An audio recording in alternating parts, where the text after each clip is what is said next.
Matagumpay na naisagawa ng mga tauhan ng Technical Support Company, Regional Mobile Force Battalion 15 ang 3 araw na Search and Rescue Training na tinawag na Manning Community Emergency Response Intervention Training o MERIT Program para sa 24 na tauhan ng Itogon Suyok Resources Incorporated sa Sangilo, Itogon, Benguet.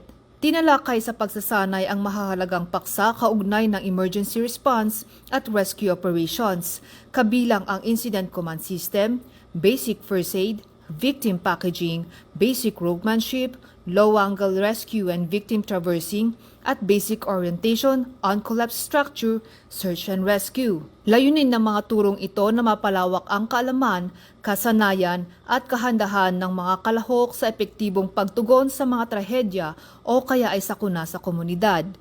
Bilang bahagi ng pagpapatibay sa mga konsepto at teknik na tinalakay, hinati ang mga kalahok sa 3 pangkat at isinilalim sa mga practical at scenario-based exercises na ginaya ang mga aktwal na insidente ng emerhensiya. Sa pamamagitan ng pagtutulungan, kritikal na pag-iisip at aktwal na pagsasagawa ng mga rescue procedure, naipakita ng mga kalahok ang mas mataas na antas ng kakayahan at kumpiyansa sa pagtugon sa mga sitwasyong pang-emergency.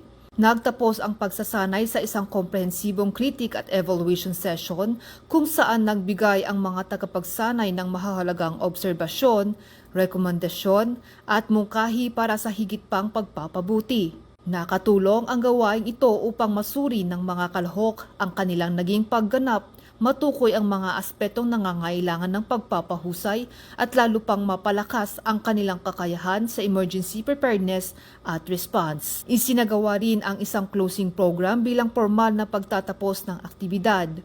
Dumalo sa programa sina Engineer Robert F. Wagtingan, ang Acting Vice President at Resident Manager ng ISRI at Engineer Ferdinand Jacobson, Officer in Charge ng Safety Department.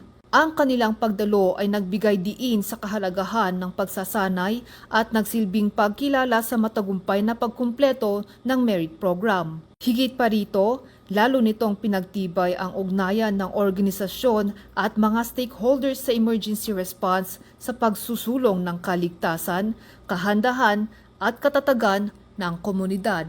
Mula dito sa Sangilo, Itogon, Benguet, ako ang inyong Police News Network Correspondent, Police Corporal Kashmir D. Supsupin, alagad ng batas, tagataguyod ng Balitang Pulis, bagong PNP para sa bagong Pilipinas, serbisyong mabilis, tapat at nararamdaman.